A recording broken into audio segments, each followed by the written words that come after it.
they're clearly starting to think Marcel Kittel. I think so. Ali says it's great to see Philippe Gilbert back and enjoying his racing again. Was he cramped at BMC? No, I don't think he was. He's always been a classy bike rider, and he's picked up some major wins in that team as well. I love watching him race. I think he's an entertainer, isn't he? Well, he's a racer down, born and bred really, and he's always been very, very good. But certain years are, you're better than others, and he's just maybe had a couple of slight, and we're talking Philippe Gilbert standard now. Yes. It had a slight off season or two, but it's certainly looking like he's back to his best. And if it doesn't go well on Sunday, there's always the Ardennes Classics, which he used to be bossing around as well. Yeah, exactly, and he's right back into the groove, it seems. Hiding at the moment, you might think, is Alexander Kristoff. Is within this group, so is Marcel Kittel. In fact, his teammates are doing a good sort of circulation job for them at the moment. 7.5 to go, and it's looking more and more that it's going to be a sprint. What sprinters we have got to conjure with within this group. There's Andrea Gardini as well for UAE. He will be a danger man. Yeah, he'll be a danger man. He'll go early. I think if there's any cat and mousing, he's going to take a step forward, isn't he? Yeah, but I think he's also packing a punch to challenge a Kittel and Kristoff in the sprint, and it's always different to sprint in a smaller group like this than it is to sprint in a big bunch, and it's a bit more of an opportunist kind of setup. Although with the number of riders that Quick-Step have, and clearly I think the Katusha are going to want to work with Quick-Step to keep the pace high and effectively make sure that Kristoff gets launched at a high enough speed to do his sprint.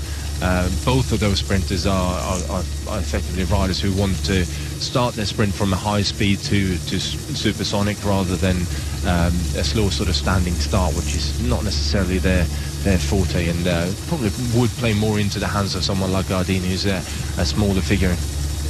If Marcel Kittel had to pick his lead-out man, he would have gone for Sabatini and Richesi, and they're both here. So it's all boding very well for Marcel Kittel today. Yes, if it was a chocolate box and he wanted to make his selection, picking out the lime barrel, it would have been Fabio Sabatini, and of course the coffee cream would have been Richesi. I think you've worked out my favourites. There is one of the other favourites for today, Alexander Kristoff, after the disappointment of yesterday, where essentially he got caught behind the split. Today it's Durbridge, but Kristoff knew all about that, and his nemesis is there, wearing number 18 today anyway, Marcel Kittel. So the pair of sprinters are kind of shadowing each other with 6 to go, and we've got that approach pace at the moment. They've got enough of a cushion to work out how they want to do this. Yeah, like I said, Quick-Step are not going to want the pace to drop down here and slow down. They want to keep this moving along, and that's why they put 3 riders up in the front, and Katusha and Trek Segafredo are also looking like they want this sprint to be launched at some pace, and I think also keeping that front group safe from any major attacks. They need to keep the pace fairly high, and it's great to see the leader of the race on the front doing the work for his teammates. Yeah, absolutely. This Philippe Gilbert, now knowing that this title just needs to be nursed, to be honest, to get to delivery. Plankett picks it up as well here for Katusha on behalf of his man, which is of course Kristoff. Plenty of others to play with. Matthias Brandley as well, working for Edward Tones of Trek Segafredo today, and in fact with Boy Van Poppel as well. Tones has also got a good lead-out assist today. 5.1 kilometres to go, 5 now as they make that turn, and Philippe Gilbert with a wry grin at the camera. Sylvain Chavanel as well, a great rider, just drifting to the centre of the road, and they're starting to get themselves into colour order at the moment. Well, and Sylvain Chavanel got himself up there and just got out of the saddle a little bit, looked over at Philippe Gilbert and gave him a big smile, as if I'm going to go for the attack, and then sat straight down and got to the front. And I think Chavanel now is starting to... Look at the look on Gilbert's face as well. A sort of a wry grin. I know what you're up to. Then he bares his teeth as if to say, I'm going to take pieces out of some of you guys if you're not careful. Boy Van Poppel comes to the fore right now. He'll be doing some work for Edward Toons, who's a little bit further back down. There is Sabatini wearing number 17, working, of course, for Kittel. There he is, Kittel, wearing 18 with Richese, just guiding him for the time being. You saw Edward Toons as well, not that far behind Kittel. I think Toons fancies this one today, and why not?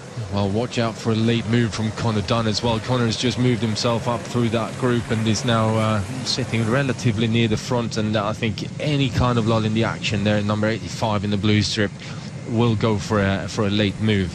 Well, it's Aqua Blue. They're cock-a-hoop at the moment. They've had some great results. It was brave work yesterday by Adam Blythe.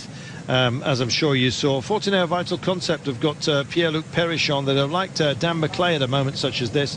Sadly, not going to be him today. There's Mark McNally for Wanty Group Gobert. There is, of course, Rome Pot. Now, I thought Pim Lichtart might go long, but it's not going to be. It's going to be Velmont Fort, Coran Velmont Fort for the Rome Pot boys in the orange. And he's pretty handy as well, the youngster. Let's see how they go. It's a reassembly, why don't you, amongst the chasers, I'm afraid. They're a minute and 34 down. Minor places and indeed results for them, and Van Kiersbroek just nods their head and says, come on, get back in, let's at least make this look good. 3.4 kilometers to go, though. We need to get back up to the front because we're on big approach mode right now, with a minute and 33 back to this second group, and even more back to the Durbridge group, who got caught out, of course, Luke and the rest of them on the splits. Here we are. There's the 3K banner. Yeah, 3 kilometers to go, and still you got the riders from the Quick-Step and Katusha, Trek, Segafredo doing the turns on the front to keep the pace high, make sure that they don't stop off and expose themselves from to an attack from many of the riders who are now currently sitting on the back here. Some riders like Chavanel and Connor Dunn. 3Ks to go then. Nervous times. They're keeping it all together. Everyone wants to keep something back and in reserve. Gardini is starting to stalk here. And in fact, he's sticking with Marcel Kittel. You can see his red helmet just popping out there from the UAE Team Emirates. He's close to the middle of the road, apparently on your screen right now. 2.7 kilometers to go then. Still nobody's making a move. And here maybe comes the first probing movers by Trek Segafredo. They're top and middle and tail at the moment. Still no sign of Ted Toons, but Kristoff is there as the catering school do their thing. Yeah, they certainly do. But looking at the setup of this group here now, it's an incredibly busy part of the road right behind Marcel Kittel. Everyone wants Kittel's wheel, and well, quite rightly so, to be fair. But big turn then coming up right now. 2.3 kilometers remaining.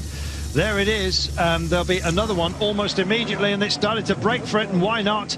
And this is a brave effort by Trek Segafredo, trying to tee up Edward Toons for this one, but responding beautifully. Philippe Gilbert tries to sail into the breach. 2.1 kilometers to go. You can see that line of blue on your screen as well. That is Marcel Kittel at the back of that. And of course, he's got Sabatini and Richese. You wouldn't bet against Kittel today, or indeed most other days as well. Minute 24 back to the chase group. That's of no consequence. It's about these guys now. Yeah, it certainly is. But all of a sudden, you've got the race leader going after the attack, and all of a sudden we find ourselves with a three-man break, and that's Vermelt for the youngster. He's capable of pushing on from it's Matt Brandley as well. Gilbert then with Brandley and Vermelt Fort, and has this caught out Quick-Step. 1,700 meters to go, and still there you can see the number one on the back of Kristoff as well. They're maneuvering, and Kittel and Kristoff are staring each other out at the moment. They're spread across the road. Here, big pickup now from Chavanel. Now he's going to start to try and drive this one home. Will he make it? Jonas Rickert it is that goes with him. Chavanel pushes on right now, and it's about who is going to respond. Gilbert does so at the moment, and unfortunately Kittel looks like he's just slightly divorced for the time being. This is a big push on at the moment. Still no panic amongst these guys. You can see a lot of freewheeling going on. There is Petit trying to pick it up. I think he's just lost the back wheel of Chavanel, who pushed on a bit too far. There's your Kilo to go, and they take this underneath the Flamme Rouge. Big left-hander, nasty switchback for them. Got to stay on your bike more than anything else at the moment. Still a couple of turns to take. The next is a right-hander, then a left to the line, but the next right-hander is only at 400 metres to go. Oh, they're all just coming together. Back. They are indeed, and there is Kittel, and also on his wheel it is Kristoff for now. Yeah, and I think that was just a big move from Sabatini to bring Marcel Kittel back into the game again. So Kittel is now going to have to fend for himself. Turns, it is, pushes up towards the 4. Just starts to grind into it. Anyone going to be tempted? There is Philippe Gilbert, and it straightens out now. 400 metres to go. There is the 400-metre mark. There's still another turn to be had here, and they're marshalling the road very, very well indeed. Philippe Gilbert's doing a great job on behalf of Kittel, but Kristoff staying with him. They're going to do it in single file by the looks of things. So Kristoff goes to the right-hand side of your screen. There goes Kittel, not quite just yet. Petit's picked it up. Petit picked it up early. Kittel tries to pick him up and does so. Good work here as well. They're driving into the line, and suddenly it's Kristoff that's going to hit it, I think, at first. Oh, and it was close between himself and Edward Turns at the very line. Kristoff believes he's got it. On the other side of the road was Marcel Kittel. What a great push, and a good finish as well from Andrea Gardini. Well, they were all there. Excellent work by them, and in fact Ackermann was making a big nuisance of himself for Borough Hansgrohe. He nearly took a big scalp there, but it looks to me like Alexander Kristoff got it at the line. That was as close as predicted amongst a bunch of terrific sprinters here. Kristoff gets it, declared the winner. That was tight. Well, what a move that was by Kristoff. Incredible strength that he showed in that sprint.